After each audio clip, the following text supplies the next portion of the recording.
Hello दोस्तों, क्या हाल चाल है। तो इस वीडियो में हम लोग बात करेंगे DP900 यानी कि Microsoft certified Azure data fundamentals की। मैंने ये सर्टिफिकेट लास्ट ईयर में किया था, इनफैक्ट अराउंड 2021 में किया था, right. You can see the date hair.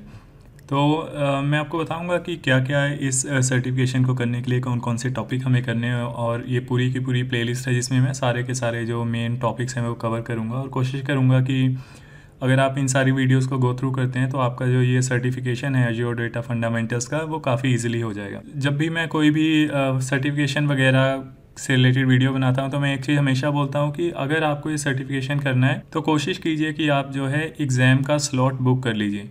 ठीक है, यहाँ पे आप देख सकते हो जो एग्ज़ाम का प्राइस है वो अराउंड 3696 यानी कि लगभग 3700 रुपये इंडियन रुपीज़ में है, उसके आसपास का है। और आप जो है माइक्रोसॉफ्ट की वेबसाइट पे जाके इसको बुक कर सकते हैं। अगेन एक चीज़ याद रखिए कि अगर आप स्लॉट बुक नहीं करते हो तो बेसिकली आपका कोई डेडलाइन सेट नहीं होता है, और डेडलाइन सेट नहीं होता है तो जो आप अपने गोल को है जो इजीली अचीव नहीं कर सकते हो, बिकॉज आप सोचोगे ठीक है मैं आज पढ़ लूँगा, कल पढ़ लूँगा, परसों पढ़ लूँगा, नेक्स्ट वीकेंड छुट्टियाँ आ रही है, नेक्स्ट वीकेंड पे पढ़ लूँगा। ठीक है, तो ये सब चीज़ें लगी रहेंगी। लेकिन अगर आपका एक डेडलाइन फिक्स होता है, एक डेट फिक्स होती है कि हाँ यार इस डेट को जो है मेरा सो एंड सो डेट को मेरा एग्ज़ाम है, तो आप फिर एक प्रॉपरली पढ़ सकते हो, एक स्ट्रक्चर बना सकते हो कि डेली मैं 1 घंटा पढ़ूंगा या डेली 2 घंटे पढ़ूंगा या वीकली जो है 5 घंटे पढ़ूंगा। तो कोई ना कोई जो है आप एक स्ट्रक्चर बना सकते हो पढ़ाई का। इसलिए मैंने जितने भी सर्टिफिकेशन किए हैं हमेशा मैंने 1 महीने आगे या 2 महीने आगे की सर्टिफिकेशन की डेट बुक कर ली है, उसके बाद ही फिर जो है मैंने अपना स्टडी स्टार्ट किया। बिकॉज जब तक आपके पास कोई गोल नहीं होगा तब तक आपको पता नहीं होगा कि यार उसको अचीव कैसे करना है। ठीक है, तो ये मैं आपको सजेस्ट करूँगा। बाकी आप देख सकते हैं, अगेन आपके ऊपर है, अगर आप बुक करना चाहते हैं तो कर लीजिए, नहीं करना चाहते हैं तो आप सिर्फ इस वीडियो प्लेलिस्ट को देख सकते हैं, उसके बाद अपने कॉन्फिडेंस के हिसाब से एग्ज़ाम का स्लॉट बुक कर सकते हैं। तो बिफ़ोर हम मूव इन करें अपने DP900 फंडामेंटल्स के टॉपिक पे, सबसे पहले मैं बहुत बहुत शुक्रिया करना चाहूँगा जितने भी लोगों ने जो अज्योर फंडामेंटल सर्टिफिकेशन की वीडियोस देखी थी, और बहुत सारे लोगों ने बहुत ज़बरदस्त कमेंट किए थे। और आपके कमेंट्स वगैरह की वजह से ही जो है अगली वीडियो बनाने का थोड़ा बहुत जो मोटिवेशन मिलता है, अदरवाइज़ जॉब की वजह से टाइम वगैरह बहुत ही कम मिलता है वीडियोस वगैरह बनाने का। ठीक है, तो बहुत से लोगों ने कमेंट्स किए हैं। कुछ लोगों का मैंने यहाँ पे स्क्रीनशॉट वगैरह लगाया है, बाकी लोगों के मैं नहीं लगा सका। जिनका लगा सका हूँ उनका भी थैंक्स, और जिनका नहीं लगाया उनका भी बहुत बहुत थैंक्स। तो कोशिश कीजिए जितनी भी वीडियोस वगैरह हैं उसको, अगर आपको अच्छी लगती हैं तो उसको लाइक शेयर या सब्सक्राइब करें, क्योंकि अगर आप लाइक शेयर सब्सक्राइब करते हैं तो उससे क्या होता है कि बेसिकली जो वीडियोस हैं, ये वीडियो बाकी जो व्यूअर्स हैं उनको भी यूट्यूब उनके तरफ भी इन वीडियोस को पुश करता है, उनके तरफ भी पहुंचाता है, ताकि वो लोग भी देख सकें। और अगर आप नहीं करते तो अच्छी से अच्छी वीडियो भी है जो अपना वो यूट्यूब एल्गोरिदम की वजह से अपना दम तोड़ देती है, अगर आप लाइक शेयर एंड सब्सक्राइब नहीं करते हो। तो यहाँ पे अगेन एक कमेंट है जो मैं दिखाना चाहूँगा। अगेन बहुत से कमेंट्स आए हैं कि उन्होंने अज्योर AZ900 मेरी सीरीज़ देख के उन्होंने अपना सर्टिफिकेशन कर लिया था। तो थैंक यू सो मच कि आप लोगों ने पहले तो वीडियो देखी, उसके बाद जो है कमेंट वगैरह किया। और मेनली यहाँ पे अगर आप देखेंगे तो मेरे को एक रिक्वेस्ट आई थी कि DP900 और DP300 पे भी हिंदी में एक पूरे का पूरा प्लेलिस्ट बनाइए। तो ये जो वीडियो है ये बेसिकली इसी रिक्वेस्ट को फुलफ़िल करने के लिए। तो DP900 का हम अराउंड 4 वीडियो बनाएंगे जिसमें हम 4 सेक्शन में ये सारी चीज़ें जो हैं कवर करेंगे। अगेन यहाँ पे जस्ट मैंने एक स्क्रीनशॉट लगाया हुआ है आपको दिखाने के लिए कि बेसिकली अगर आप जो है यहाँ देखिए ऑलमोस्ट पहले 6 मंथ्स वीडियोस नहीं देखे जा रहे थे, लेकिन उसके बाद जो क्या हुआ, लोगों ने वीडियो देखे, कमेंट्स करना शुरू किया, उन्होंने लाइक्स किए, उसकी वजह से यूट्यूब और एल्गोरिदम ने भी जो है वीडियोस को पुश किया और ये ज़्यादा से ज़्यादा ऑडियंस पे आज की डेट में पहुंच रहा है। तो थैंक यू सो मच जो लोग लाइक शेयर एंड सब्सक्राइब कर रहे हैं, और आप जो भी कमेंट है फीडबैक वगैरह वो ज़रूर दें। चलिए अब मूव ऑन करते हैं हमारे अज्योर डेटा फंडामेंटल्स टॉपिक्स की तरफ। तो जो अज्योर डेटा फंडामेंटल्स है इसमें मेनली जो है 4 टॉपिक्स हैं जो कि आपका एग्ज़ाम में आपका स्कोरिंग एरिया भी यहाँ पे मैंने बताया हुआ है। तो जो पहला टॉपिक है वो है डिस्क्राइबिंग कोर डेटा कॉन्सेप्ट, जिसकी वेटेज जो है अराउंड 25 to 30% की रहती है। और इसमें मेनली हम जो मेन कोर डेटा कॉन्सेप्ट है, डेटा क्या होता है, किस टाइप के डेटा हो सकते हैं, और डेटा को स्टोर कैसे किया जाता है, किस टाइप की डेटा को किस टाइप के हम बोल सकते हैं कहाँ पे स्टोर करना सही रहेगा। ठीक है, उस टाइप की चीज़ यानी कि कोर बेसिक चीज़ें जो हैं वो कोर डेटा कॉन्सेप्ट में हम सीखते हैं। उसके बाद जो नेक्स्ट टॉपिक है वो है identifying consideration for relational database on Azure. तो ये टॉपिक है जिसकी वेटेज अगेन 20 से 25% है। थर्ड टॉपिक जो है वो describe considerations for working with non relational data on Azure. ये चीज़ मैं आपको बताऊंगा कि रिलेशनल डेटा और नॉन रिलेशनल डेटा क्या होते हैं, लेकिन हाँ इनकी जो वेटेज है 15 to 20% है। अगेन उसके बाद जो हम डेटा अगर डेटा DP900 कर रहे हैं तो हमें डेटा की भी नॉलेज होनी चाहिए और थोड़ी बहुत नॉलेज जो है हमें एनालिटिक्स की भी होनी चाहिए। तो जो लास्ट टॉपिक रहेगा जिसमें हम डिस्कस करेंगे एनालिटिक्स वर्कलोड और अज्योर पे कौन कौन से ऐसे एनालिटिक्स कंपोनेंट है जिसकी मदद से आप जो है अपने डेटा को एनालाइज वगैरह कर सकते हो। तो अगेन उसकी जो वेटेज है 25 to 30% रहती है। तो यानी जो फर्स्ट टॉपिक है और जो लास्ट टॉपिक है उसकी वेटेज लगभग 25 से 30% रहती है और जो बीच वाले टॉपिक हैं उनकी वेटेज लगभग 20% के आसपास रहती है। तो जो ये पहली वीडियो इसमें हम कोशिश करेंगे कि एटलीस्ट अपना पहला जो मॉड्यूल है इसको कवर करें, फिर रिमेनिंग 3 और वीडियो बनाऊंगा जिसमें तीनों मॉड्यूल 1 by 1 कवर करूंगा। तो सबसे पहले हम शुरुआत करेंगे कि डेटा क्या होता है, किस टाइप का डेटा होता है। ठीक है, सबसे पहले आप देखोगे एक स्ट्रक्चर डेटा होता है। स्ट्रक्चर डेटा आप देख सकते हो, आपने जैसे आप एक्सेल फाइल में या CSV फाइल वगैरह में आप डेटा रखते हो तो बेसिकली वो एक स्ट्रक्चर्ड फॉर्मेट में होता है। उसमें क्या होता है, आपका एक हेडर होता है और नीचे रो वाइज जो है डेटा होता है। जैसे कि यहाँ पे आप देख सकते हो एक हमारा हेडर है जिसमें हमने यूट्यूबर्स हेडिंग डाला हुआ है और इधर नंबर ऑफ सब्सक्राइबर्स डाला हुआ है। और यहाँ पे फिर हमने नीचे क्या किया हुआ है, हर रो में एक रिकॉर्ड रखा हुआ है जिसमें पहले में हम बता रहे हैं कि PewDiePie है, उसके 111 मिलियन सब्सक्राइबर्स हैं एंड सो ऑन, जो है बाकियों की इन्फॉर्मेशन दी गई। अगेन हम यहाँ पे डेटा एक्यूरेसी की बात नहीं करेंगे। यहाँ पे जो बेसिकली जो स्ट्रक्चर डेटा होता है वो इस टाइप का होता है। तो ऑब्वियसली अगर आपने कॉलेज वगैरह टाइम पे डेटाबेसेस वगैरह पढ़े होंगे, स्पेशली ज़्यादातर लोग जो है MS SQL या ओरेकल वगैरह अपने कॉलेज वगैरह टाइम में पढ़ते हैं, तो वो जो डेटा होता है वो स्ट्रक्चर डेटा होता है। That is an example of structured data.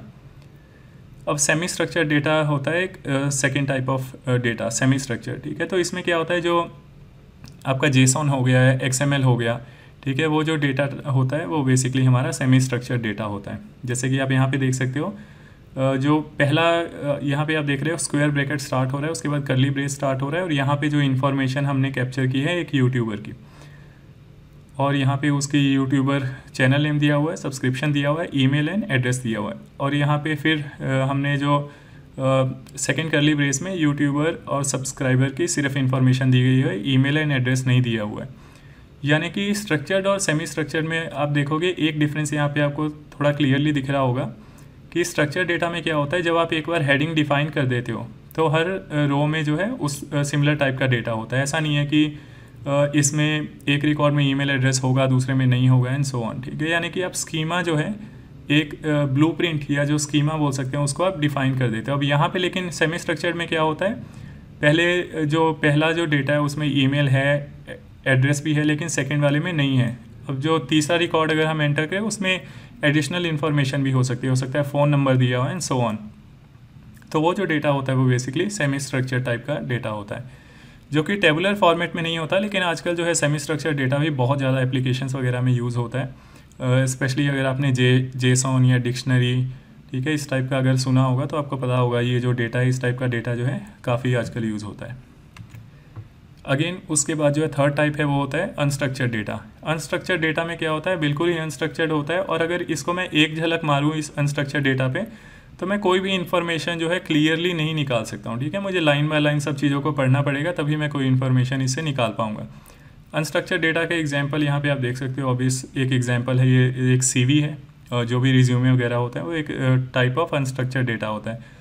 और भी काफ़ी डिफरेंट अनस्ट्रक्चर्ड डेटा होते हैं, जैसे कि आपका ईमेल हो गया। ईमेल में भी जो है email is again I think example of unstructured data.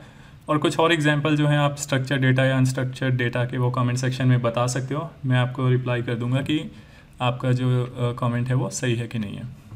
Okay, अब जो भी हमने बात किया कि डेटा है, हमें पता चल गया कि डेटा जो है 3 टाइप के होते हैं, structured, non structured and semi structured.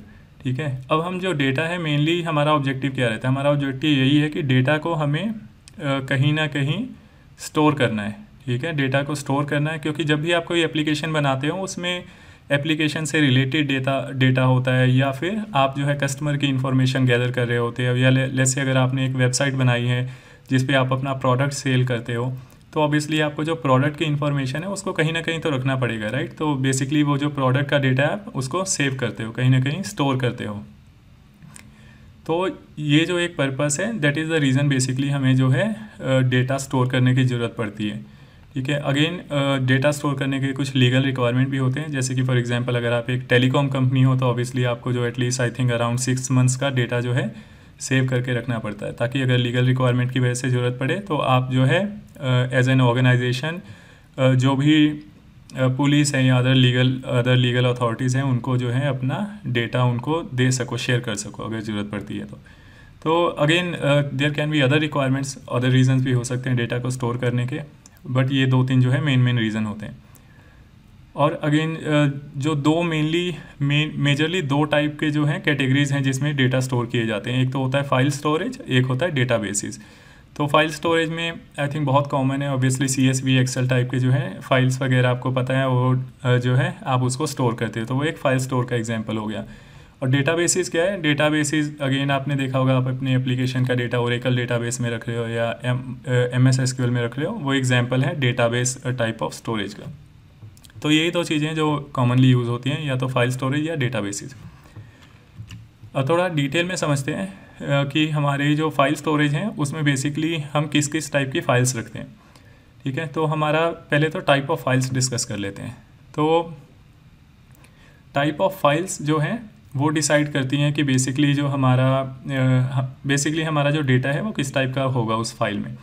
तो जो मेनली यहाँ पे आप टाइप देख सकते हो, CSV होता है, JSON होता है, XML, BLOB, Avro, ORC, Parquet। Again different purpose के लिए आप जो है डिफरेंट फाइल टाइप यूज़ करते हो। फॉर एग्जांपल अगर आपने देखा अगर बहुत कम डेटा है, आपको सिर्फ जो है अपने डे टू डे पर्पज़ के लिए चाहिए, तो आप जनरली उसको CSV में स्टोर कर लेते हो या एक्सेल फाइल में रखते हो। ठीक है, अगर आपका एप्लीकेशन से रिलेटेड डेटा है तो आप उसको JSON फॉर्मेट में रखोगे। अगर XML आजकल बहुत कम यूज़ होता है, अगर आपका इमेज या वीडियो से रिलेटेड डेटा है तो वो जनरली BLOB फॉर्मेट में होता है। उसके बाद जो Avro, ORC एंड Parquet है, ये ज़्यादातर जो यूज़ होते हैं डेटा वेयर हाउसिंग वगैरह में यूज़ होते हैं। अगेन इनका जो पर्पस है डिफरेंट पर्पस होता है। तो यहाँ पे थोड़ा सा डिटेल में मैं आपको बताता हूँ। यहाँ पे आप देख सकते हो जो CSV टाइप है उसका डेटा, अगेन ये बहुत ही कॉमन है, आप लोगों ने बहुत यूज़ किया होगा। और ज़्यादातर क्या होता है, CSV डेटा जो होता है वो ह्यूमन रीडेबल होता है। आप इसको एक झलक में ही देख के आप बता सकते हो, अच्छा जो पहला जो कॉलम है वो फर्स्ट नेम स्टोर कर रहा है, दूसरा कॉलम जो है लास्ट नेम स्टोर कर रहा है, और जो थर्ड कॉलम है वो ईमेल ID स्टोर कर रहा है। JSON जो होता है, JSON भी रीडेबल होता है लेकिन उतना ज़्यादा ह्यूमन रीडेबल नहीं होता जितना कि आपका स्ट्रक्चर्ड डेटा होता है, ये जो कि इधर टेबल में पड़ा हो या CSV वगैरह फाइल्स में पड़ी हो। तो यहाँ पे मैंने कुछ एग्जांपल दिए हुए हैं, CSV डेटा किस टाइप का होता है, JSON कैसा होता है, XML जो है कैसा होता है, और BLOB का ऑब्वियसली मैं एग्जांपल यहाँ पे नहीं डाल सकता, लेकिन जो इमेजेस, वीडियो, ऑडियो वगैरह होते हैं वो बाइनरी फॉर्मेट में स्टोर किए जाते हैं, जिसको BLOB फॉर्मेट हम बोलते हैं। अगेन आप इमेजेस, वीडियो, ऑडियो वगैरह के अगर देखना चाहते हो तो उसके लिए आपको जो है इमेज रेंडरिंग या वीडियो रेंडरिंग या ऑडियो प्रोसेसिंग वगैरह सॉफ्टवेयर की ज़रूरत पड़ती है, जिसको यूज़ करके आप जो है इमेज, वीडियो या ऑडियो वगैरह प्ले कर सकते हो। उसके बाद ये जो लास्ट 3 है ये ज़्यादातर डेटा वेयर हाउसिंग में यूज़ होते हैं। तो Avro एक वन ऑफ द एग्जांपल है। Avro क्या है, Avro is a row based format, it was created by Apache, और Avro ज़्यादातर यूज़ होता है for compressing data and minimizing storage and network bandwidth requirement. यानी कि अगर आपकी नीड है या अगर आपको ज़रूरत है कि जो है डेटा को आप कम से कम स्टोरेज में रखो, तो उसके लिए आप जो है Avro फॉर्मेट यूज़ कर सकते हो। यहाँ पे इनफैक्ट मैंने एक स्लाइड रखी है जिसमें मैं आपको एग्जांपल बताता हूँ। तो Avro में क्या होता है, एक जो फाइल होती है, फाइल में डेटा होता है, और एक जो है हेडर होता है जिसमें कि आप स्पेसिफाई करते हो कि इस फाइल में डेटा कैसा पड़ा है, क्या उनका डेटा टाइप है। तो Avro अगेन avro.apache.org पे जाके आप इसके ज़्यादा डिटेल में पढ़ सकते हो, लेकिन ज़रूरत नहीं है। DP900 में आपको जो है ईच डेटा टाइप की इतनी ज़्यादा डिटेल में जाने की ज़रूरत नहीं होती है। मोटा मोटा आपको पता होना चाहिए कि ये जो है रो बेस्ड फॉर्मेट में यहाँ स्टोर करते हैं, और अगर आपको जो डेटा टाइप वगैरह है उसको डिक्लेयर करने के लिए ये वाला हम फॉर्मेट यूज़ करते हैं। ठीक है, तो चलते हैं अपनी पिछली स्लाइड पे। और एक सेकंड जो है वो है ORC यानी ऑप्टिमाइज्ड रो कॉलमर फॉर्मेट। तो यहाँ पे आप देख रहे हो हमने एक डिस्कशन किया रो बेस्ड फॉर्मेट, अब यहाँ पे हम बोल रहे हैं ORC, और इनफैक्ट Parquet जो है ये दोनों कॉलमर फॉर्मेट होते हैं। तो एक बार डिस्कस कर लेते हैं कि रो फॉर्मेट क्या होता है, कॉलमर फॉर्मेट क्या होता है, और जो ये दोनों में बेसिकली डेटा कैसे स्टोर होता है, क्या डिफरेंस होता है। तो यहाँ पे अगर आप जैसे ये हमारा स्ट्रक्चर डेटा है, ठीक है, तो यहाँ पे आप देख सकते हो मैंने क्या है, फर्स्ट नेम रखा हुआ है, लास्ट नेम रखा हुआ है और एज रखा हुआ है। तो जो रो फॉर्मेट में डेटा स्टोर होता है वो कुछ इस तरह से होता है, जैसे कि आपका जो पहला रिकॉर्ड है ये मैं आपको बता रहा हूँ, विजुलाइज कर सकते हो मेमोरी में कुछ इस टाइप का डेटा स्टोर होता है, ठीक है। सबसे पहला देखो जो रिकॉर्ड है उसका डेटा यहाँ स्टोर होगा, फिर जो नेक्स्ट वाला रिकॉर्ड है उसका डेटा उसके आगे स्टोर होगा। तो यहाँ पे देख सकते हो अगर सेकेंड रो को मेरे को स्टोर करना है तो वो कुछ इस टाइप से होगा, थर्ड वाला कुछ इस टाइप से होगा, ठीक है। यानी कि पूरे का पूरा रिकॉर्ड एक के बाद एक जो है जुड़ते चले जाएंगे। तो इससे क्या होता है, बेसिकली अगर मेरे को डेटा राइट करना है, ठीक है, डेटा लिखना है तो वो बहुत फास्ट होगा, बिकॉज क्या है कि पहला रिकॉर्ड आपने लिखा, दूसरे वाला रिकॉर्ड है उसको सीधा उससे आगे लिखना है, तीसरे वाले को उससे आगे लिखना है। हमें बीच में कोई सर्चिंग नहीं करनी है, हमें सीधा जो जो रिकॉर्ड है उसको एक के बाद एक जो है लिखते चले जाना है। तो ये जो होता है रो फॉर्मेट होता है। अब इसमें राइटिंग तो फास्ट होती है, लेकिन इसमें क्या है, रीडिंग जो है हमारी स्लो होती है। तो रीडिंग स्लो होने का कारण क्या है, रीडिंग स्लो होने का कारण है, यहाँ अगेन हम एग्जांपल देखते हैं। जैसे मैं आपको बोलता हूँ कि मुझे जो इस टेबल में से जो एवरेज एज है वो निकालनी है, तो उस केस में क्या होगा, बेसिकली हमें तीनों रिकॉर्ड उठाने पड़ेंगे, मेमोरी में तीनों रिकॉर्ड उठाने पड़ेंगे, और उसके बाद जो फिर हम एज कॉलम का डेटा लेंगे और उसके बाद अगेन जो है फॉर्मूला वगैरह लगा के प्रोसेसिंग करेगा। तो इस तरह जो है आपका जो एनालिसिस होगा इस तरह से होता है। तो इस केस में अगेन आप देख सकते हो, हमें तो यार सिर्फ जो है हमें एज के ऊपर जो है एवरेज निकालना था, लेकिन मुझे सारे का सारा जो है डेटा रीड करके लोड करना पड़ रहा है मेमोरी में। तो इसकी वजह से जो क्या है, रीडिंग हमारी जो है स्लो होती है। और जो कॉलमर फॉर्मेट होते हैं वो इसी का उल्टा होता है, ठीक है। कॉलमर फॉर्मेट में क्या होता है, let's take an example. Columnar format में क्या होता है, यहाँ पे आप देख सकते हो first name last name as है, और यहाँ पे आप देख सकते हो जो फर्स्ट नेम है तीनों जो है एक साथ स्टोर होंगे। तो जॉन, द और जो संदीप, यानी ये जो फर्स्ट नेम है तीनों एक साथ स्टोर हो गए। उसके बाद लास्ट नेम जो है तीनों एक साथ स्टोर हो गए, और एज जो है तीनों एक साथ स्टोर हो गई। और अगर पिछले वाला ही एग्जाम्पल मैं आपको पिछले वाला एग्जाम्पल ही अगर हम बात करें, तो पिछले वाले एग्जाम्पल में क्या था, अगर हमें जो एवरेज एज निकालनी है तो उस केस में हमें सारे का सारा डेटा रीड करना पड़ रहा था। अब इस केस में लेकिन वो नहीं होगा। इस केस में क्या है, अगर हमें अगेन एवरेज एज निकालनी है तो हमें क्या करना है, सॉरी मैं बैक करता हूँ, हाँ। तो इस केस में हमें क्या करना है, सिर्फ ये चंक ऑफ डेटा रीड करना है, और उसके बाद जो है 50 + 60 + 70 डिवाइड बाय 3 करके जो है हमारा डेटा निकल आएगा। तो इसलिए क्या होता है, जो रीडिंग है वो बहुत फास्ट होती है। तो इसलिए कॉलमर डेटा जो है इसलिए प्रीफर किया जाता है अगर आपको फास्ट रीड करना है। तो बेसिकली कोई भी एनालिटिक्स वगैरह से रिलेटेड ऑपरेशनल परफॉर्म करना है तो कॉलमर डेटा जो है प्रीफर किया जाता है, ठीक है। आई होप आपको यहाँ तक समझ में आ गया है। अब मूव ऑन करते हैं नेक्स्ट टॉपिक पे। लेकिन अगर यहाँ तक कुछ समझ नहीं आया या कुछ क्लैरिटी वगैरह चाहिए तो आप प्लीज़ जो है मेंशन कर दीजिए कमेंट सेक्शन में। तो मैं मे बी इसकी कोई फॉलो ऑन वीडियो बना दूंगा जिसमें अगर कोई छोटा मोटा टॉपिक ठीक से कवर नहीं हुआ है तो उसको और ज़्यादा डिटेल में कवर करेंगे और ज़्यादा एग्जांपल वगैरह के साथ जो है उसको कवर करेंगे। तो अब जो है हमने फ़ाइल जो है समझ लिया, एक बार आई थिंक बैक चलते हैं क्विकली, जो है एक बार हम इसको रिकैप भी कर लेते हैं जो हमने फाइल वगैरह टाइप देखे थे, ठीक है। तो यहाँ पे CSV, JSON, XML, BLOB वगैरह तक देखा था। एवरो, ORC, पार्कर ये जो है डेटा वेयर हाउस में यूज़ होता है। अगेन डेटा वेयर हाउस में हम क्या करते हैं, ज़्यादा से ज़्यादा जो है एनालिटिक्स करते हैं, एनालिसिस हमें करना होता है डेटाबेस पे। इसलिए जो है हमारे जो रीड ऑपरेशन है वो थोड़े फास्ट होने चाहिए, वो प्रेफरेंस की जाती है।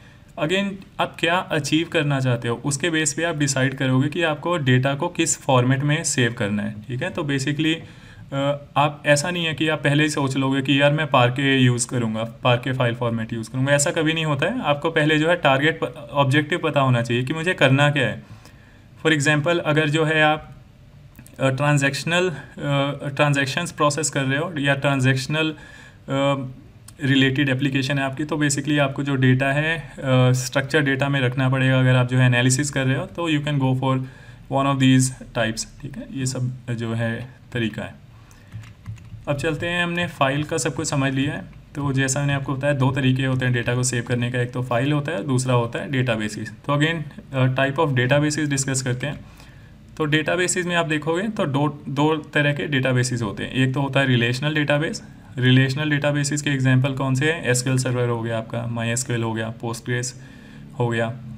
यहाँ पे एक मैंने मिस किया हुआ है, आप जो है कमेंट सेक्शन में बता दीजिए, ठीक है। वैसे वो बहुत कॉमनली यूज़ होता है, ओरेकल, ठीक है।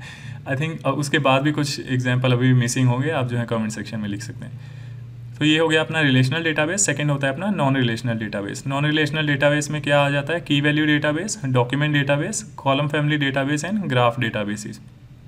सबसे ज़्यादा जो है की वैल्यू डेटाबेस या डॉक्यूमेंट डेटाबेस ज़्यादा यूज़ होता है।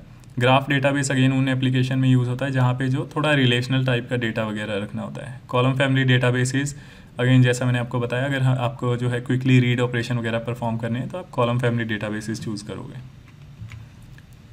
अब बात करते हैं, दो चीज़ें होती हैं, ठीक है। इस चीज़ को ध्यान से समझना। जब भी आप डेटा स्टोर करते हो तो आप मेनली दो चीज़ें करना चाहते हो। या तो आप जो है ट्रांजैक्शन प्रोसेस करना चाहते हो, या जो है आप कोई ना कोई एनालिसिस करना चाहते हो, ठीक है। तो फॉर एग्जांपल एक एग्जांपल यहाँ पे मैंने लिखा हुआ, अगर आप जो है अमेज़ॉन वेबसाइट पे जाके जो है आप कोई प्रोडक्ट खरीदते हो, ठीक है, तो वो किस टाइप का एग्जांपल है? वो एग्जांपल है OLTP, जिसको हम बोलते हैं ऑनलाइन ट्रांजैक्शनल प्रोसेसिंग। तो जो OLTP का एग्जांपल एक तो ये हो गया। सेकेंडली अगेन अगर आप IRCTC की वेबसाइट पे जाके जो है IRCTC की वेबसाइट पे जाके अगर आप टिकट बुक करते हो तो वो क्या एग्जांपल है? OLTP का ही वो एग्जांपल है, ठीक है। सेकेंड होता है OLAP। OLAP क्या होता है? एनालिटिक्स पर्पज़ के लिए होता है। तो यहाँ पे अगेन ट्रांजैक्शनल डेटा प्रोसेसिंग में एक जो इसका फीचर है, high read and write database needs to be optimize for such operation. जो OLTP होता है यानी कि ऑनलाइन ट्रांजैक्शनल प्रोसेसिंग होती है, तो उसमें हमें fast read and fast writing चाहिए होती है। तो आप किसी भी तरफ इंक्लाइन नहीं हो सकते हो। फॉर एग्जांपल आप जो है कॉलमर फैमिली डेटाबेस चूज़ नहीं कर सकते हो, बिकॉज उसमें क्या होता है, रीड तो यार फास्ट होता है लेकिन जो है राइट जो स्लो होता है। जबकि हमें OLTP में क्या चाहिए? हमें OLTP में चाहिए high read and high right, ठीक है। तो इसलिए आपको उस टाइप के डेटाबेसेस वगैरह में जाना पड़ता है। इसलिए आप देखे हुए जब भी अगर ट्रांजैक्शनल यानी कि आप देखोगे इस टाइप की वेबसाइट हो गई, जैसे कि आपका मे बी IRCTC हो गया, या आप देखोगे कोई भी सेल एंड परचेज वगैरह वाली होती है, तो वो जनरली क्या करते हैं, आपका ओरेकल या जो है MS SQL या MySQL या Postgres इस टाइप के डेटाबेसेस उन सब एप्लीकेशन में ज़्यादातर यूज़ होते हैं। अब यहाँ पे जो है रिलेशनल डेटाबेस और नॉन रिलेशनल डेटाबेस जो है उसका एक क्विक यहाँ पे डिफरेंस हम लोग डिस्कस करते हैं। डिफरेंस तो नहीं, अगेन डिस्कस करते हैं कि रिलेशनल डेटाबेस क्या होता है। रिलेशनल डेटाबेस में क्या होता है, आपके जो टेबल हैं मल्टीपल टेबल्स होते हैं, ठीक है, और एक टेबल में एक टाइप की ही डिटेल होती है। फॉर एग्जांपल ये कस्टमर टेबल है, तो इसमें कस्टमर की सारी इन्फॉर्मेशन होंगी। और उसमें क्या होता है, रिलेशनल डेटाबेस में एक प्राइमरी की होता है। तो यहाँ पे आप देख सकते हो ये प्राइमरी की है, और एक अगेन फॉरेन की होता है। फॉरेन की आप धीरे धीरे समझ जाओगे कि क्या होता है। अभी के लिए आई थिंक आपको इस पे आप थोड़ा बहुत पढ़ सकते हो थोड़ा डिटेल में, लेकिन अभी के लिए मैं इसमें मैं ज़्यादा डिटेल में PK और FK कवर नहीं करने वाला, यानी प्राइमरी की एंड फॉरेन की। बट आप ये समझ लीजिए कि जो डेटा होता है वो डिफरेंट टेबल में स्टोर होता है। हर टेबल का एक पर्पस होता है। फॉर एग्जांपल ये कस्टमर टेबल है, इसमें सिर्फ कस्टमर से रिलेटेड इन्फॉर्मेशन है। और ये जो परचेज टेबल है, इसमें जो है परचेज़ वगैरह से कौन सा आइटम है, वो कितना परचेज़ किया गया, कितनी क्वांटिटी परचेज़ की गई है, कौन सी डेट को परचेज़ की गई है, उससे रिलेटेड इन्फॉर्मेशन होगी। आइटम में अगेन जो भी आइटम्स हैं, प्रोडक्ट आइटम है, उससे रिलेटेड यानी प्रोडक्ट की ID होगी, प्रोडक्ट डिस्क्रिप्शन हो गया, प्रोडक्ट का प्राइस कितना है, वो सारी इन्फॉर्मेशन है। अगेन आप देखोगे कुछ चीज़ें यहाँ पे कॉमन है। जैसे फॉर एग्जांपल यहाँ पे आप देखोगे कस्टमर ID है, ये प्राइमरी की है। यहाँ पे परचेज ID देखोगे, ये प्राइमरी की है। यहाँ पे आइटम ID देखोगे तो ये प्राइमरी की है। यहाँ पे आप आइटम ID देखोगे तो ये फॉरेन की है। तो यानी कि बेसिकली मेरा डेटा जो है डिफरेंट टेबल में पड़ा हुआ है, लेकिन अगर मुझे कुछ मिक्स करके इन्फॉर्मेशन निकालनी है, फॉर एग्जांपल मैं ये देखना चाहता हूँ कौन से कस्टमर ने कौन से स्टोर से कौन सी बुक खरीदी है, ठीक है। तो उस केस में मैं क्या करूँगा, मैं जो है स्टोर ID से फॉर एग्जांपल या तो मैं ऐसे कर सकता हूँ, इस कस्टमर ID को कनेक्ट करूँ इस कस्टमर ID से, यानी मुझे पता चल जाएगा कौन से कस्टमर ने कौन सी जो है कौन सा परचेज़ किया है। और अगर मुझे इन्फॉर्मेशन चाहिए कि कौन सा स्टोर से परचेज़ किया है, तो अगेन मैं स्टोर को स्टोर से कनेक्ट कर दूंगा। तो बेसिकली रिलेशंस बने होते हैं, ठीक है। अगर आप देखोगे तो इस टेबल का इस टेबल से कुछ रिलेशन है, और इस टेबल का इस टेबल से रिलेशन है, इस टेबल का इस टेबल से, यानी हर जो टेबल हैं एक दूसरे से रिलेटेड है। इसलिए इसका जो नाम है रिलेशनल होता है, क्योंकि ये ऑब्वियसली एक दूसरे से रिलेटेड है। अगर हमें कुछ इन्फॉर्मेशन ऐसी चाहिए जो कि हमें 3 या 4 टेबल से निकालनी पड़ेंगी, तो हम ज्वाइन यूज़ करते हैं, ज्वाइनिंग अगेन, क्योंकि ये रिलेशन है तो ज्वाइन क्वेरीज वगैरह यूज़ करके हम जो रिलेटेड डेटा है उसको निकाल सकते हैं और जो है एनालिसिस परफॉर्म कर सकते हैं। अब जो आपका OLTP डेटा होता है उसके कुछ प्रॉपर्टीज़ होती हैं, कुछ फीचर्स होते हैं, ठीक है। तो जो OLTP डेटा है उसका ये जो फीचर होते हैं उसको शॉर्ट में एसिड बोल सकते हैं। तो ये जो 4 प्रॉपर्टीज़ उसकी होती हैं, यानी कि पहला हो गया एटॉमिसिटी, सेकंड है कंसिस्टेंसी, थर्ड है आइसोलेशन, फोर्थ है ड्यूरेबिलिटी। यहाँ पे अगेन जो मैंने इंग्लिश एग्जांपल यहाँ जो इंग्लिश डेफिनेशन है वो सब डाल रखा है, लेकिन हम इसको थोड़ा हिंदी में समझते हैं कि क्या है। एटॉमिसिटी क्या बोलता है? एटॉमिसिटी ये बोलता है कि यार अगर कोई मैं ट्रांजैक्शन करने जा रहा हूँ तो या मेरा ट्रांजैक्शन सक्सेस होगा या कम्प्लीटली फेल होगा, ठीक है। या तो उसको पूरी तरह सक्सेस होना चाहिए या पूरी तरह फेल होना चाहिए। अब इसका एग्जांपल से समझते हैं। फॉर एग्जांपल लेट्स से आप जो है अपने अकाउंट से बैंक, आप अपने जो भी आपका बैंक अकाउंट है, आप ATM उठाते हो और जाते हो ATM मशीन में अपना ATM लगाते हो, 10,000 रुपये विड्रॉ करते हो। तो जब आप 10,000 रुपये विड्रॉ करते हो तो उसमें क्या होता है, ये आपके मोटे मोटे 6-7 स्टेप परफॉर्म होते हैं। फॉर एग्जांपल आप क्या करोगे, आप जो है अपना ATM कार्ड इंसर्ट करोगे ATM मशीन में। उसके बाद जो आपका ATM मशीन है वो आपका ATM कार्ड वैलिडेट करता है। आप उसमें उसके बाद जब आपका ATM कार्ड जो है वैलिडेट हो गया, ठीक है, उसके बाद जो है आपसे अमाउंट पूछता है कितना अमाउंट आपको विड्रॉ करना है। उसके बाद जो है ATM आपके बैंक अकाउंट में चेक करता है कि आपके अकाउंट में उतना पैसा पड़ा है कि नहीं पड़ा है।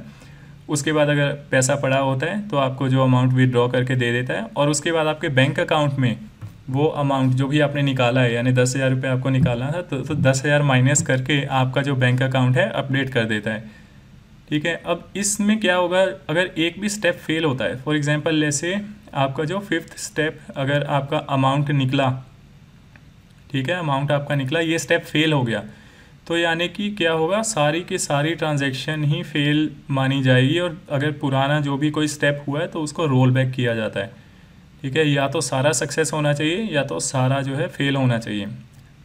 तो यानी कि ये जो स्टेप 1 से स्टेप 7 जो है इसको एक ट्रांजैक्शन समझा जाएगा। अगर इसमें कुछ फेल होता है तो सब कुछ फेल होगा, या सक्सेस होता है सब कुछ सक्सेस होना चाहिए, इसको सबको सक्सेस होना चाहिए। अगर ऐसा नहीं होगा, अगर एटॉमिसिटी जो है मेंटेन नहीं होगी तो क्या प्रॉब्लम आ सकती है? प्रॉब्लम ये आ सकती है, फॉर एग्जांपल जैसे आप जो है आपके जैसे अकाउंट में 50,000 रुपये पड़े थे, आपने 10,000 ATM से निकालने आप गए। अब क्या हुआ, स्टेप 5 तक आपको जो है अमाउंट विड्रॉ के लिए आपके पैसे निकलने थे, लेकिन पैसे नहीं निकले। लेकिन आपके जो है बैंक अकाउंट से ऑलरेडी, अगर स्टेप 6 चल गया तो आपके बैंक अकाउंट से ऑलरेडी जो 50,000 है उसमें से 10,000 माइनस करके अपडेट हो जाएगा कि आपके अकाउंट में अब 40,000 ही पड़े हैं, लेकिन आपको पैसा मिला नहीं है बिकॉज स्टेप 5 जो है वो सक्सेसफुली चला नहीं, ठीक है। तो ये प्रॉब्लम आती है अगर जो है एटॉमिसिटी प्रॉपर्टी जो है मीट नहीं होती है। तो ऐसे बहुत से अदर एग्जांपल्स हैं जो कि आप पढ़ सकते हो। अब हम चलते हैं नेक्स्ट कंसिस्टेंसी पे, ठीक है। तो कंसिस्टेंसी बेसिकली क्या बोलता है कि जो भी हमारे ट्रांजैक्शंस हैं वो कंसिस्टेंट होने चाहिए, ठीक है। इसको अगेन आई थिंक एक बार हम इसको बैक चलते हैं और यहाँ पे इसकी डेफिनेशन को एक बार समझते हैं। Transactions can only take the data in the database from one valid state to another, ठीक है। To continue the debit and credit example above, the completed state of the transaction must reflect the transfer of funds from one account to the other. अब यहाँ पे इन्होंने basically ये क्या बोल रहे हैं कि जो ट्रांजैक्शंस है can only take the data in the database from one valid state to another, यानी कि अगर लेसे, अब इसी एग्जांपल को मैं ले लेता हूँ, ठीक है। लेसे आप जो है आप अमाउंट विड्रॉ कर रहे थे यहाँ से, आई थिंक एग्जाम्पल को थोड़ा सा चेंज करते हैं, ठीक है। लेसे आपके अकाउंट में 50,000 रुपये हैं और आप जो है ATM पे गए और आपने जो है 50,000 के 50,000 रुपये आप निकालना चाह रहे हो। तो क्या हुआ, स्टेप 4 तक चला। स्टेप 5 में इसने देखा, स्टेप 4 में इसने देखा कि हाँ आपके बैंक अकाउंट में 50,000 पड़े हैं, और स्टेप 5 में इसने आपको 50,000 रुपये दे दिए, ठीक है। अब आप अज्यूम कीजिए, सोचो आप जो है अपने मोबाइल एप्लीकेशन से मे बी अमेज़ॉन पे जाके कोई चीज़ परचेज़ कर रहे हो सेम टाइम पे, ठीक है, सेम टाइम पे परचेज़ कर रहे हो, और आप जो है ऑनलाइन पेमेंट कर रहे हो सेम बैंक अकाउंट से जिससे आपने ऑलरेडी 50,000 रुपये निकाल लिए, यानी कि स्टेप 5 तक परफॉर्म हो गया है, ठीक है। तो उस स्टेज में क्या होना चाहिए, अगर आपका जो है आपका ऑनलाइन बैंकिंग जाकर देखता है आपका अमाउंट, करेंट अमाउंट देखता है आपके बैंक अकाउंट में, तो वो उसको कितना दिखना चाहिए, वो बेसिकली कंसिस्टेंट दिखना चाहिए। उसको दिखना चाहिए कि अब 0 रुपये आपके अकाउंट में है, बिकॉज आप जो है ये ऑपरेशन परफॉर्म कर रहे हो। तो मिडल ऑफ द ऑपरेशन में जो है, अगर ये स्टेप परफॉर्म हो चुका है, आपने अमाउंट निकाल लिए हैं, तो वो तभी रीड कर पाएगा आपके बैंक अकाउंट को जब आपका 6 स्टेप जो है अपडेट हो जाएगा। ठीक है, यानी बैंक अकाउंट में जो एंट्री हो जाएगी कि आपका जो अब अकाउंट 0 रुपये रह गए हैं। तो बेसिकली डेटा में कंसिस्टेंसी होनी चाहिए। ठीक है, ऐसा नहीं होना चाहिए कि आपने जो 2,000 रुपये की शॉपिंग भी कर ली और यहाँ से 50,000 रुपये निकाल भी लिए, जबकि आपके अकाउंट में टोटल जो है सिर्फ 50,000 रुपीज़ थे। तो ये हो गया एग्जांपल जो है कंसिस्टेंसी का। उसके बाद थर्ड है आइसोलेशन। आइसोलेशन क्या बोलता है? Concurrent transaction can not interfere with one another and must result in a consistent database state. तो यानी कॉन्करेंट क्या होता है? अगर दो या मल्टीपल, बेसिकली अगर जैसे 10 ट्रांजैक्शन एक साथ हो रहे हैं सेम, फॉर एग्जांपल अगेन ये पॉसिबल नहीं है, लेकिन जैसे अगर आपके पास मल्टीपल एटीएम कार्ड है, राइट, मल्टीपल एटीएम कार्ड हो सकते हैं। फॉर एग्जांपल एक आपका है और सेम एक जो है आपने मे बी अपने पेरेंट्स के लिए एक डुअल एटीएम कार्ड ले रखा है और आपके अकाउंट में 50,000 रुपये ही हैं। तो ऐसा नहीं होना चाहिए कि आपके पेरेंट्स ने और आप दोनों गए SBI में और आपने 50,000 विड्रॉ करने का किया। तो ऐसा नहीं होगा कि आप दोनों को ही 50,000 मिल जाएंगे। ठीक है, अब दोनों ने आपने कॉन्करेंटली ट्रांजैक्शन परफॉर्म किया है, लेकिन आपका जो रिज़ल्ट है वो जो है एक जब एक्शन परफॉर्म होगा उसके बाद ही दिखेगा। यानी कि एक जो ट्रांजैक्शन है वो दूसरे ट्रांजैक्शन से इंटरफेयर नहीं करेगा। And must result in a consistent database state. ठीक है, आई थिंक ये एग्जांपल जो है क्वाइट क्लियर है। मूव ऑन करते हैं ड्यूरेबिलिटी पे। Durability again is durable. इसमें हम बेसिकली बोल रहे हैं कि जो डेटा है हमारा वो, और जो स्टेट है डेटा की, वो ड्यूरेबल यानी कंसिस्टेंट, ये सारी चीज़ें तो होनी चाहिए, उसके साथ जो है ड्यूरेबिलिटी भी मेंटेन करे। फॉर एग्जांपल ऐसा नहीं होना चाहिए कि आपने जैसे 50,000 विड्रॉ किए, आपके जो बैंक अकाउंट में है 50,000 माइनस हो गए, लेकिन फॉर एग्जांपल कोई ग्लिच आया, मे बी उन SBI की एप्लीकेशन में ग्लिच आया, या SBI का डेटाबेस जिस सर्वर पे इंस्टॉल था उसमें ग्लिच आया और मे बी सर्वर रीस्टार्ट हुआ। रीस्टार्ट होने के बाद ऐसा नहीं होना चाहिए कि जो आपके ट्रांजैक्शन की एंट्री हुई थी वो एंट्री ही उड़ जाए, ठीक है, और आपके अकाउंट में वापस से 50,000 दिखाने लग जाए। तो इसलिए जो है ड्यूरेबिलिटी भी मेंटेन की जाती है। तो यानी बेसिकली ये 4 प्रॉपर्टीज़ हैं, ये होनी चाहिए एक OLTP सिस्टम में। इसमें से एक भी प्रॉपर्टी अगर नहीं है तो आप उसको OLTP सिस्टम नहीं कह सकते हो। तो यहाँ पे ड्यूरेबिलिटी का हमने लिखा है committed transaction should remain committed. I think बहुत से लोगों ने SQL सर्वर वगैरह पढ़ा होगा या DBMS RDBMS वगैरह पढ़ा होगा कॉलेज टाइम पे। तो उसमें अगेन कमिटेड ट्रांजैक्शन या रोल बैक, ये सब कॉन्सेप्ट आते हैं, तो आप इससे थोड़ा बहुत जो है रिलेट कर पा रहे होगे। तो अब तक हमने जो है OLTP का पढ़ा है। अब हम नेक्स्ट टॉपिक है हमारा OLAP। OLAP में क्या है? हम जो एनालिटिकल डेटा प्रोसेसिंग करते हैं, यानी कि जो भी हमने डेटा स्टोर किया है हम उस पर कुछ एनालिसिस करना चाहते हैं। तो OLAP में क्या होता है? बेसिकली आपका डेटा जो है या तो फाइल या डेटाबेसेस में पड़ा होगा, उस जो आपका जो भी डेटा है फाइल्स या डेटाबेसेस में, उसको आप उठाते हो और एक डेटा लेक में रखते हो। डेटा लेक में रखने के बाद आप क्या करते हो? उसको जो है डेटा वेयर हाउस में स्टोर करते हो। डेटा वेयर हाउस अगेन जो है it can store terabytes of data, ठीक है, पेटाबाइट्स तक भी कर सकता है। उसके बाद आप जो है डेटा वेयर हाउस करने के बाद आप जो है कुछ इस पे प्रोसेसिंग करते हो, फार्मूलाज अपने अप्लाई करते हो, डेटा को क्यूब्स वगैरह में स्टोर किया जाता है। और उसके बाद जो है आप with the help of data visualization या डेटा एनालिटिक्स जो टूल्स होते हैं उसकी मदद से आप जो है रिपोर्ट या विजुअलाइजेशन या ग्राफ या चार्ट, ये सब जो चीज़ें हैं वो प्रोड्यूस करते हो और उसके बेसिस पे जो है आप डिसीजन मेकिंग करते हो। अगेन दोस्तों, जो पूरे का पूरा पर्पस है, ठीक है, OLAP करने का यानी कि डेटा एनालिसिस करने का, उसका पर्पस यही है कि जो हम डेटा स्टोर कर रहे हैं उस डेटा से कैसे इन्फॉर्मेशन निकाली जाए। ठीक है, जैसे फॉर एग्जांपल अगर मैं बोलूं कि आई थिंक इसको एक एग्जांपल से समझते हैं। जैसे मैं बोलता हूं कि हमारी जो सेल है वो आज जो है 40 करोड़ की हुई है, ठीक है। अब इससे आपको कुछ खास पता नहीं चल रहा है कि ठीक है ना, आज 40 करोड़ की हुई है तो क्या, लेकिन अगर मैं बोलूं कि यार कल जो हमारी सेल है वो हुई थी 80 करोड़ की, ठीक है, या मैं ऐसा बोलूं कि पिछले हमारे 1 साल से जो सेल है वो 80 करोड़ की हो रही थी लगातार, एवरी डे मिनिमम सेल जो है वो 80 करोड़ की हो रही थी। लेकिन सडनली जो आज की सेल है वो 40 करोड़ की हो रही है, ठीक है। वो आपको ये एनालिटिक्स, आपने डेटा एनालाइज किया या सेल्स आपने अपना एनालाइज किया, उससे आपको ये इन्फॉर्मेशन पता चली।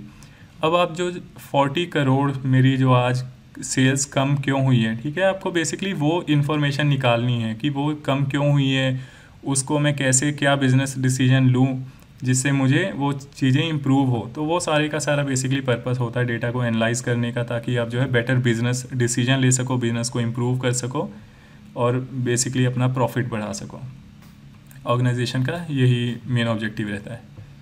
तो ये मोटा मोटा जो हमने कोर कॉन्सेप्ट है उसकी एक झलक हमने मार ली है, और जो भी हाई लेवल पे चीज़ों को समझ लिया। अगेन दोस्तों याद रखो, जो DP900 है ये अज़्योर डेटा फंडामेंटल्स एग्ज़ाम है, इसमें चीज़ें बहुत ज़्यादा डिटेल में नहीं आती है। हाई लेवल पे आपको चीज़ें पता होनी चाहिए। अगर आपने जो है RDBMS वगैरह ऑलरेडी कर रखा है तो आपको जो है चीज़ें ईजिली आप ग्रास्प कर पाओगे। इनफैक्ट ये जो सर्टिफिकेशन है बहुत ईजिली कर पाओगे।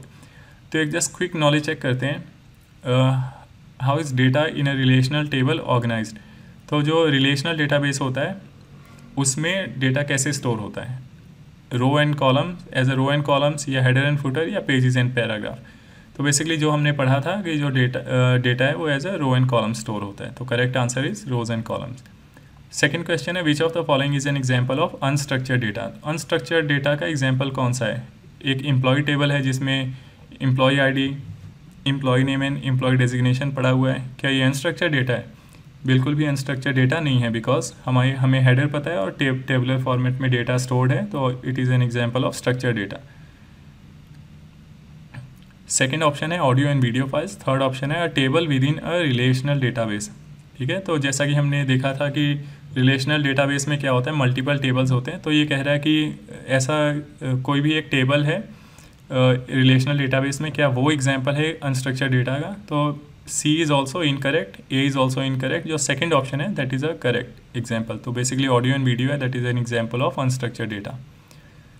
थर्ड है अपना what is a data warehouse. तो डेटा वेयर हाउस अगेन इसमें ऑप्शन देखिए आप एक बार, a non relational database optimised for read and write operations. तो ये कह रहा है कि जो डेटा वेयर हाउस है that is a non relational database which is optimize for read and write operations. तो अगेन हमने जैसा कि डिस्कस किया था, जो एनालिटिकल डेटा होता है that is optimized for read operations, not read and write. ठीक है, जो रीड एंड राइट के लिए ऑप्टिमाइज होता है वो रिलेशनल डेटाबेस OLTP होता है। तो इस केस में जो करेक्ट आंसर है that is a relational database optimised for read operations. ये करेक्ट आंसर है। अगर आप लोगों ने पहले गेस कर लिया था तो कॉन्ग्रेचुलेशन, आप समझ चुके हो जो भी टॉपिक्स अब तक हमने देखे हैं। अब हम डिस्कस करते हैं कोर डेटा कॉन्सेप्ट। ठीक है, जो कोर हम already obviously we are talking about core data concept. हम अब डिस्कस करने वाले हैं मेनली अगर आप डेटा फंडामेंटल्स करते हो या डेटा इंजीनियरिंग करते हो तो मेनली क्या क्या रोल होते हैं डेटा इस जॉब फील्ड में। ठीक है, तो मेनली जो अपना रोल होता है वो एज अ DBA होता है, डेटाबेस एडमिनिस्ट्रेटर, जिसका मेन काम क्या रहता है। DBA का मेन काम क्या रहता है, डेटाबेस मैनेज करने का। उसका मेन जॉब ये रहता है कि डेटाबेस जो है हमेशा चलना चाहिए, अप एंड रनिंग रहना चाहिए। ठीक है, ये उसकी मेन रिस्पॉन्सिबिलिटी होती है। उसके बाद अगर डेटाबेस में यूज़र्स बनाने हैं, कोई रोल असाइन करना है, तो उस टाइप के काम भी है जो DBA करता है, यानी परमिशंस वगैरह, role creation, group addition, proper role assignment, उस टाइप की चीज़ें जो है DBA करता है। उसके बाद जो डेटाबेस का बैकअप एंड रीस्टोर की रिस्पॉन्सिबिलिटी भी डेटाबेस एडमिनिस्ट्रेटर की होती है। तो अगर आप एज अ डेटाबेस एडमिनिस्ट्रेटर कहीं पे जॉब करें तो आपकी मेनली ये की रिस्पॉन्सिबिलिटीज़ रहेंगी। उसके बाद आता है डेटा इंजीनियर्स। डेटा इंजीनियर जो है उनका जो आजकल अगेन बहुत ज़्यादा डिमांड है, तो उनके जो की रिस्पॉन्सिबिलिटीज़ हैं ये रहती हैं data integrations, data governance, data cleanup, data transformation and data transfer pipeline. जो थर्ड है दैट इज़ डेटा एनालिस्ट। इनका अगेन जो मेन जॉब रहता है वो रहता है कि डेटा एनालाइज करना, उसके डेटा को एनालाइज करके रिपोर्ट, डैशबोर्ड या विजुअलाइजेशन फॉर्मेट में उनको प्रेजेंट करना और कोई स्टैटिस्टिक्स निकालना। ठीक है, ताकि उस पर जो है हम अगेन बिजनेस डिसीजन वगैरह लिए जा सके। तो ये जो है मेन 3 टाइप की जॉब्स हैं डेटा इंजीनियरिंग से, डेटा फील्ड से रिलेटेड हम बोल सकते हैं। ठीक है, तो DP900 करते हो तो आप obviously you can decide one of these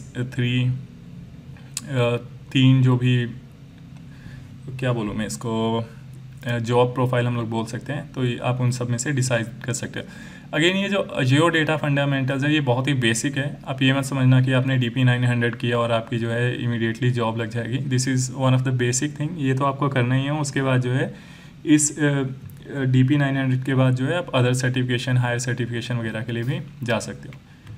तो हमारा जो डिस्क्राइबिंग कोर डेटा कॉन्सेप्ट में एक चीज़ बचती है जो कि है डिफरेंट टाइप ऑफ, जो भी डिफरेंट टाइप ऑफ हम लोग बोल सकते हैं सर्विसेज अवेलेबल है अज्योर में डेटा से रिलेटेड। तो ये काफ़ी लेंदी टॉपिक है, तो आई थिंक इस वीडियो में इसको कवर करना शायद पॉसिबल नहीं होगा, बिकॉज वीडियो जो है ऑलरेडी काफ़ी बड़ी हो गई है।